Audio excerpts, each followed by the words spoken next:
What's up sa inyo mga tropa? Tayo po nagbabalik sa Hiraya Craft. Pagpasensya nyo na guys, ngayon lang ako nakapag-upload sa hinaba-haba ng linggo. So yun no, patawarin nyo ako guys dahil naging busy lang ako. At ang objective for today natin guys ay gumawa ng trading hall. At pangalawa ay gumawa ng pangalawang XP farm which is ang skeleton farm. At pangatlo ay mag-loot sa fortress. So yun, kung bago pa lang dito, please mag-subscribe ka na at i-like mo na rin itong video na to. Nang sa gayon ay dumami tayong mga tropa. At yun, intro, pasok!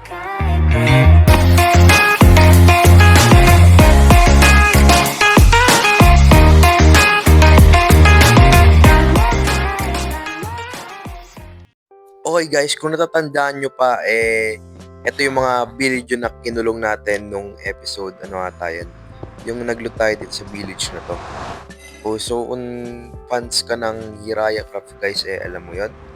So yun no, ipapasok lang natin sa portal at babalik na lang sa inyo kapag nakapunta na tayo sa base natin. Let's go!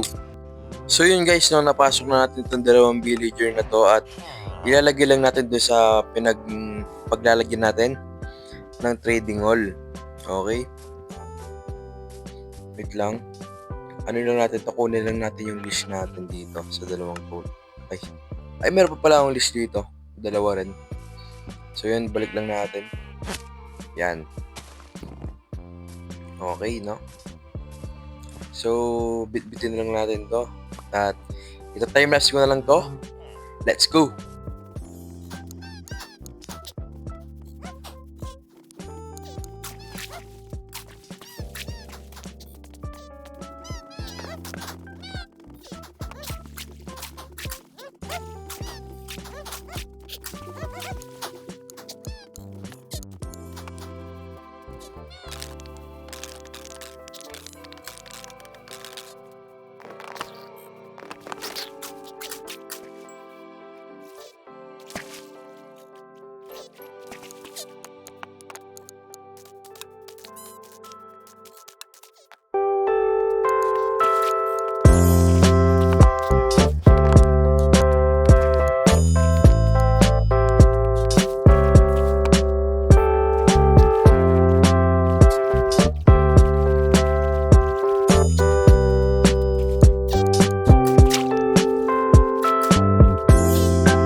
So yun guys, ito yung magsisilbing breeding area natin para sa mga villager. Yun no. Bibigyan natin sila ng potato. Tingnan natin kung mag-breed sila. At binatasan ko na pala dito guys dahil dito pupunta yung mga maliliit na villagers. Tingnan natin, okay. Breed na ba? Di pa. So, update ko na lang kayo kapag nag-breed na itong dalawa na to. Let's go! Okay guys, tingnan natin kung meron na silang na-breed. So, lagyan natin ng boat dyan para pagka tumangas yung villager na yan, diretso na sa boat. Ay, meron na guys. Tara, papuntin natin doon sa, sa butas para maano natin. Pasok na, ang kulit. Ayaw guys. Ay, pumasok. Likot. Ayaw talaga oh.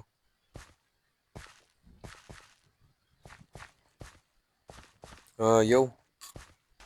Okay guys, nalagay na natin sa boot yung villager na 'to. So, ano na ako, nag-try na ako ng magiging design ng ano natin, trading hall. So, parang katulad lang ng ano natin, first house natin sa Kiraya Craft. Okay, gano'n lang yung design niya. Ano, yung tatlo yung pagitan niya. Lang, yan. Okay. So, siguro ito time-lapse muna natin to para di masyadong aksayado sa oras. Let's go!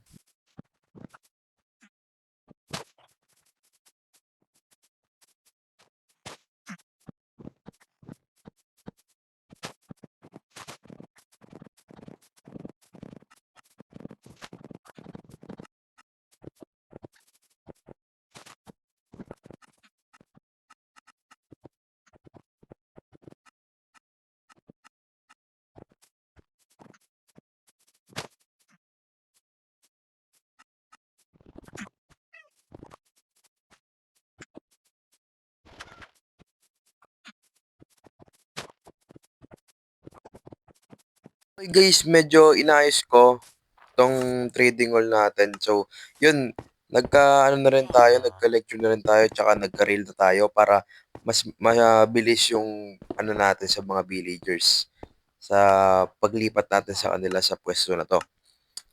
Kani-kanilang pwesto, mapapadali na lang tayo kasi may release na nga tayo. So, yun, no? Ah, kukuha lang tayo ng mga mahalagang enchanted books sa mga villagers na to. Okay, lagyan lang natin ng bed. Okay, sino yung nag-connect na yun? May nag-connect. Nung nat tayo ulit.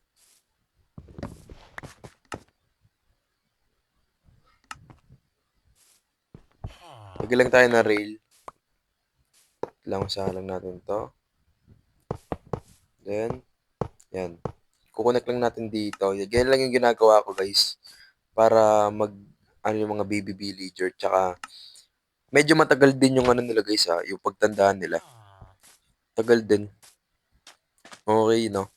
Meron na bang anak yung mga to? Lagyan lang tayo ng minecart dyan. Para kung sakali pupunta sila dyan, diretso na sila dyan. Ayan, ito pala yung anak nila guys. Lang.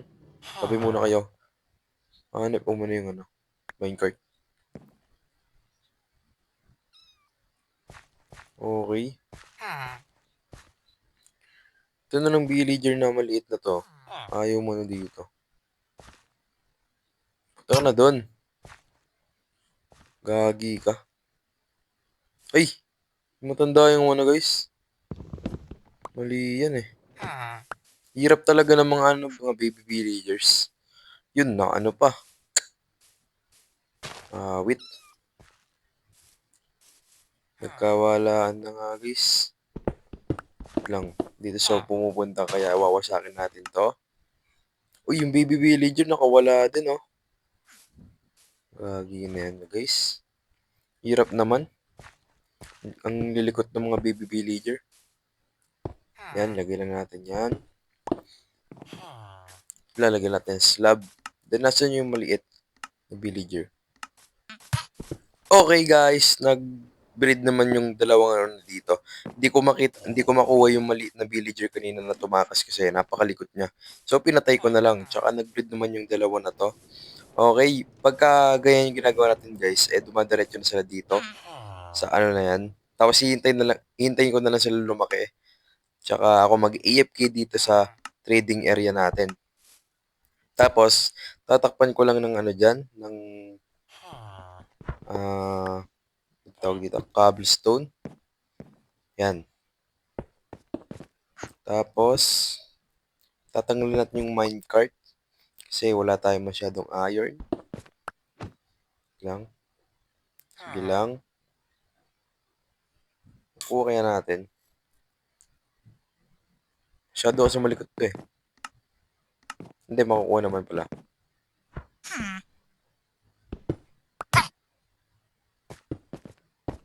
Yun. Kuha natin guys.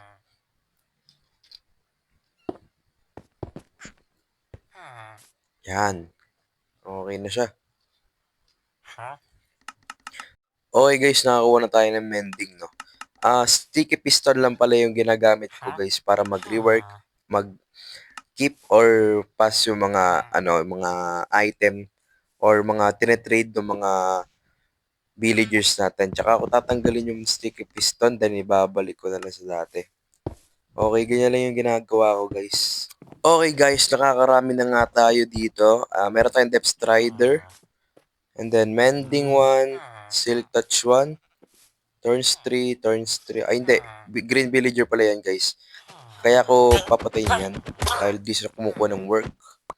Okay. Then, wait lang. Connect lang natin yung rail dyan. Nakakarami na tayo guys. So, ito. Iyan ako na lang yan mamaya. Tawag dito.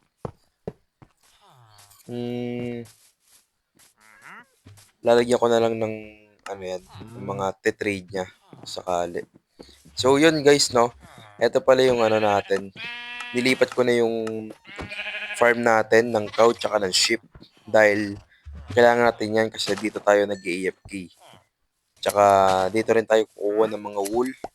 Yan, kita nyo naman yan. Then, nilipat ko na rin yung mga cow natin guys para makakuha tayo ng leather. Dahil kailangan natin ng leather sa book at yung book na yan ay gagawa natin ng bookshelf. And then yung bookshelf na yun ay gagawin natin lectern. So, yun, no? Lagyan lang tayo ng minecart dyan. At wala pang breed. So, yun. Update ko na lang kayo kapag nakarami na tayo. Let's go! Okay, guys. Wala pa rin breed. At kung baka nagkataka kayo kung bakit nilipat ko din yung mga bamboos natin. So, ganyan yan, guys. Kaya meron tayong Fletcher dito, ginagawa nating stick yan, then makikipag-trade tayo sa kanila para magkaroon tayo ng emeralds para makatrade tayo sa murang halaga. So yan makikita nyo naman, 80 na yung emeralds natin at kumuha na rin ako ng iron sa ating base dahil kakailangan rin natin yan sa gagawin natin na rails and then yung mga lantern. Yan, kita nyo naman. Ka-progress din yung trading hall natin. So, yun. Mahabang panahon pa yung guguguli ko dito, guys, no? Expression 2. Baba. Sharpness, pwede na, guys. Lock na lang natin. Ganda. Okay, sharpness. 5. Okay. Ilock na natin, guys, no? Kratos, paano bang nilalak yung isang villager at para hindi na rin lumipat yung yung trade niya. So ito lang gagawin niyo guys, makipag-trade kayo sa kanya para malak na yung gusto nyo. Okay, no?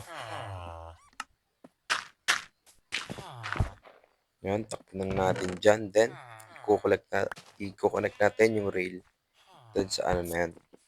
So yun guys, update ko lang kayo sa trading hall natin. So yun, no? Dumadami na rin yung villagers natin. Siguro 20 na itong villagers natin kasi may nag-spawn ng golem. Saan na ba yung golem na yan? Kanina pa umahan dito yun. So ba yan? Yan, no? Kompleto na tayo. Actually, di pa kompleto. Dumami lang. Tsaka in-extend ko na din yung trading hall natin hanggang dyan. Yan, no? Binigyan ko na rin ng armorer.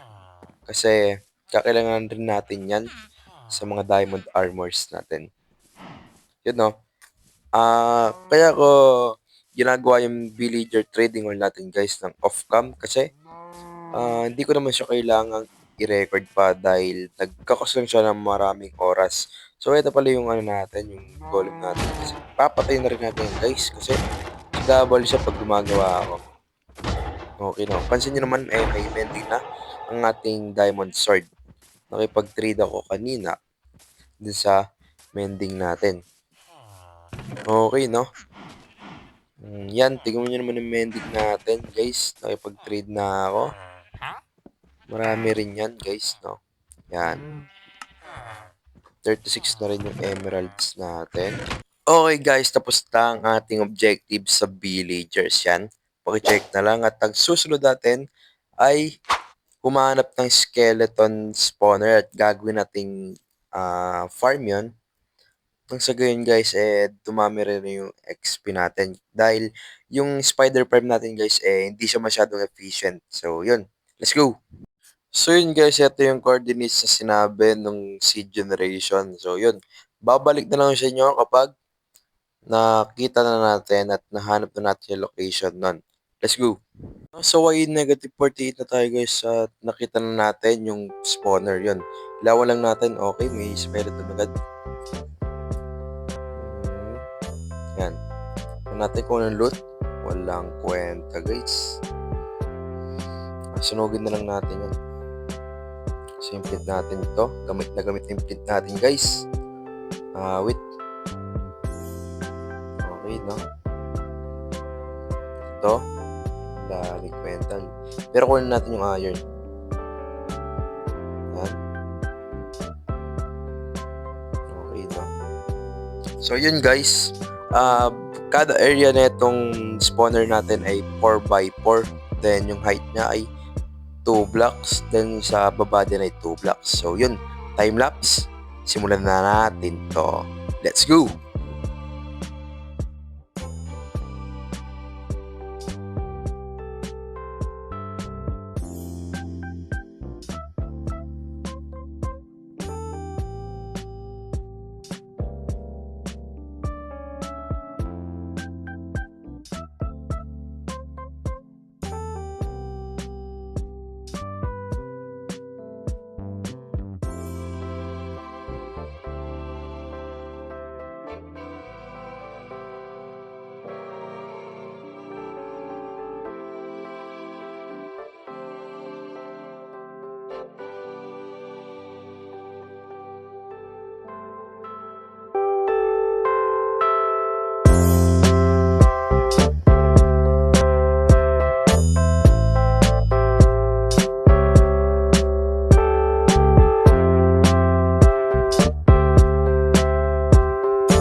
Okay guys, yan yung kinalabasan ng ating area. Yan, sinasabi ko sa inyo guys. No? So yun, time-lapse. Simulan na natin to. Let's go!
Okay guys, balik tayo sa nether, no? Kasi may gagawin tayo.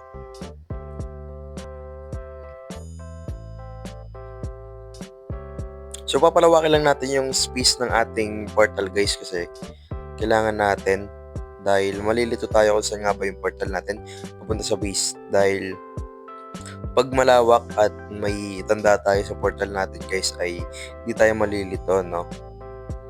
Okay, palawakan lang natin.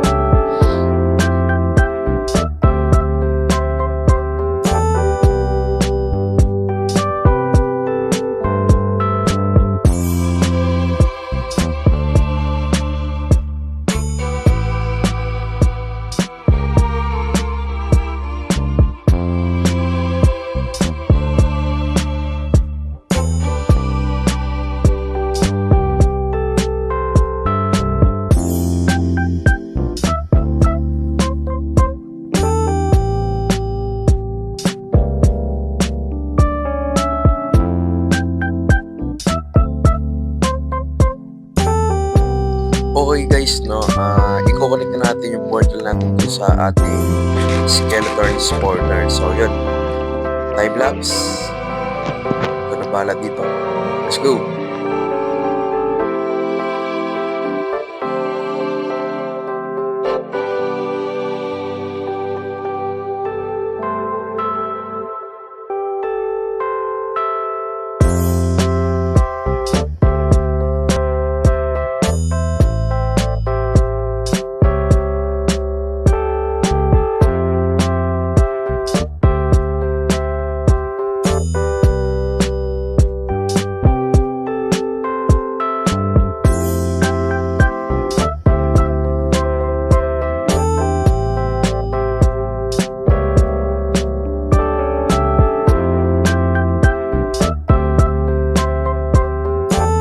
So yun guys, no, ito na yung itsura ng ating XP farm. So yun, no, medyo in-upgrade ko lang yung itsura niya guys dahil yun. Full enchant na rin pala tayo guys dahil nag-enchant tayo. Yan, kita niyo naman.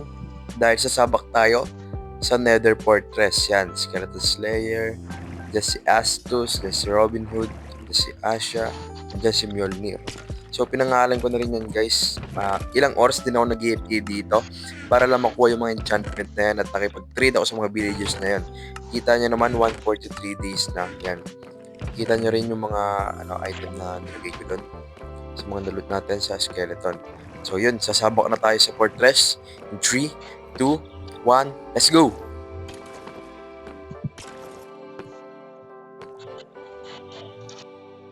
So yun guys, so papakita ko muna sa inyo yung clip na kumukuha ko ng mga cobblestone dahil baka magtaka kayo bakit saan ko nakukuha or saan ko nakukuha yung mga gamit na hindi ko na-record. So talagang hindi ko na-record yun guys kasi sayang lang sa oras at hindi naman need i-record pa yung mga ganitong bagay. Pero yan, i-record ko na guys para makita nyo kung paano ko pinaghihirapan yung mga kinukuha kong items or mga kung bagay-bagay man sa Minecraft. Yan.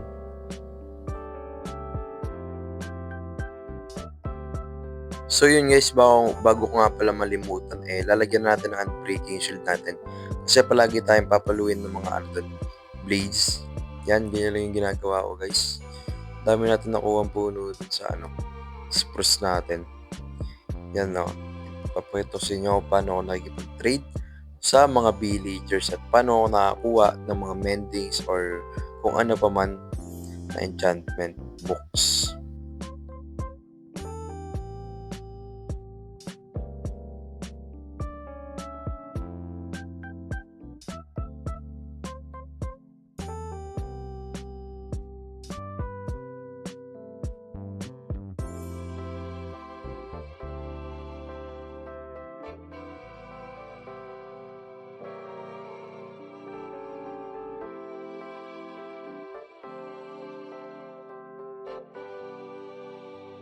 So yun guys, no, nabigyan na natin ng unbreaking shield natin at ito yung sinabing coordinates ng chunk base. So yun, pupunta na natin in 3, 2, 1, let's go!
Ito na yung fortress guys. So yun, kinakabahan ako guys ha. Okay. Bababa lang natin. Mukhang may panganib na mangyayari sa atin guys sa fortress. Iiwasan lang natin yung mga ano guys, yung mga wither skeleton. Lang. Taasan lang natin yung brightness natin. Yun guys. Ito yung ano, yung ward. Okay, meron na naman skeleton. Unang sabak, skeleton agad ah. Kapatay lang muna natin to. Kasi medyo maulit. Yan. Sige. Excalibur. Time mo na yan. Ilang. Nice one. So yun, kukunin lang natin yung mga wards na to.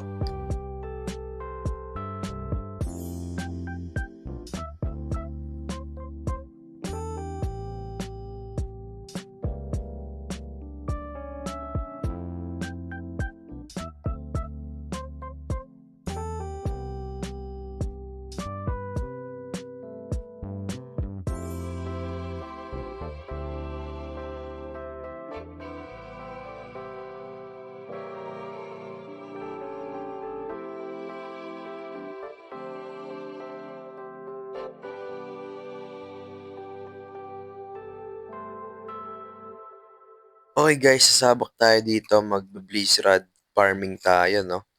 So yun, mag-AFK lang tayo, then pipitas-pitas lang tayo ng mga blaze rod dito. Para magamit din sa mga potion na kakailanganin natin guys, no? Okay.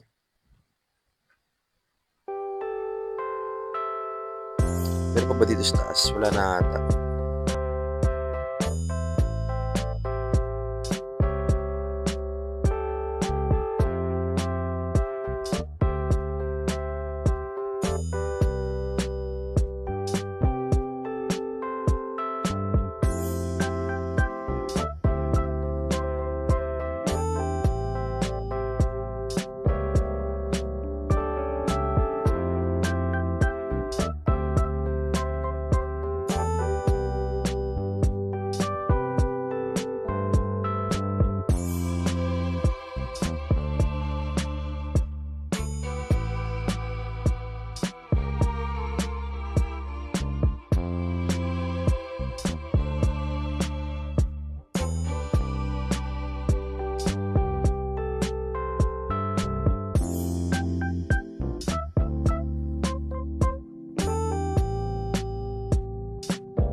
Okay guys, nakabalik na po tayo sa ating Nether Hub. So yun, kukulang po tayo ng Soul Sand.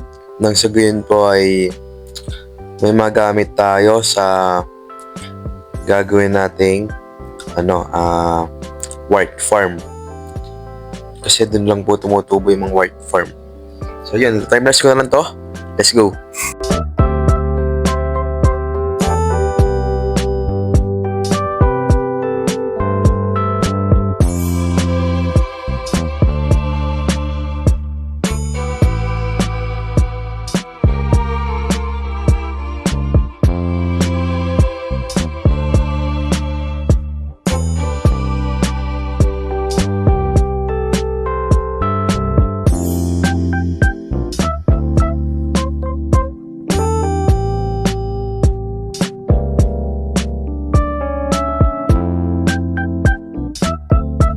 So yun guys, maraming salamat po sa panonood nyo. At ang mga objective po natin guys ay tapos na. Yan. So yun, mahaba na tong video na to at maraming salamat sa panonood nyo. At kung hindi ka pa subscribe, mag-subscribe ka na at like mo na rin itong video na to at mag-notification bell ka na din nang sa gayon maging updated ka sa mga i-upload kong mga video. So yun, maraming salamat sa inyo. Hanggang sa muli. Paalam!